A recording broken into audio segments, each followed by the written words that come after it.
21 сентября на сайте Аккорды появилось обращение президента Касым-Жомарта Токаева к народу Казахстана. Уважаемые соотечественники!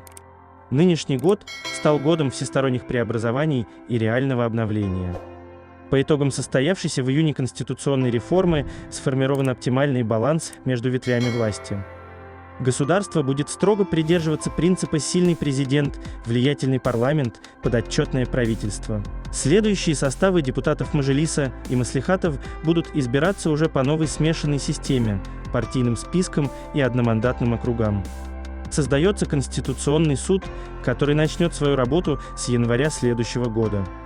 Институт уполномоченного по правам человека обрел конституционный статус. Завершено перераспределение ряда властных полномочий от президента к парламенту. Акимы регионов теперь выбираются на альтернативной основе.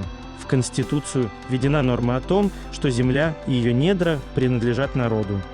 С целью реализации этого положения мною инициирована принципиально новая программа «Нацфонд. Детям». Конституционная реформа является органичной частью масштабной программы политической модернизации, реализуемой мной с момента избрания главой государства. В рамках данной программы был внедрен уведомительный принцип проведения мирных собраний. Упрощена процедура регистрации политических партий, снижен регистрационный барьер.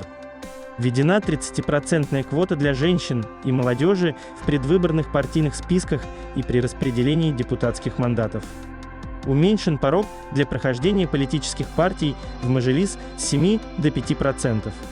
В избирательных бюллетенях появилась графа «Против всех». Создан институт парламентской оппозиции. Декриминализована статья 130 и гуманизирована статья 174 Уголовного кодекса. Отменена смертная казнь. Внедрен механизм прямой выборности сельских акимов и многое другое. В целом проведенные за последние 3 года преобразования и конституционная реформа сформировали новую модель государственно-политического устройства. Поэтому в послании я публично и открыто обозначил весь график электорального цикла.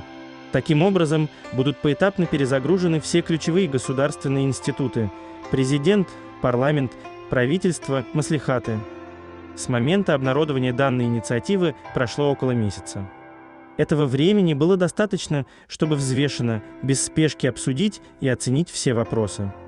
В обществе имеется четкое понимание логики и перспектив наших планов трансформации политической системы.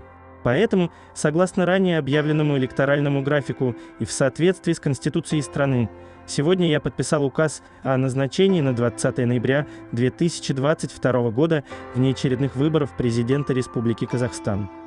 Данные выборы дают старт избирательному циклу, по итогам которого будет осуществлена кардинальная перезагрузка всей политической системы. Это позволит нам в дальнейшем сконцентрироваться на решении долгосрочных задач по обеспечению устойчивого экономического роста, повышению благосостояния и качества жизни граждан. В своем послании я обнародовал ряд масштабных социально-экономических мер, которые предстоит реализовать в ближайшем будущем. В предвыборной платформе, которую я в скором времени представлю обществу, будут изложены новые инициативы, направленные на достижение социально-экономического прогресса.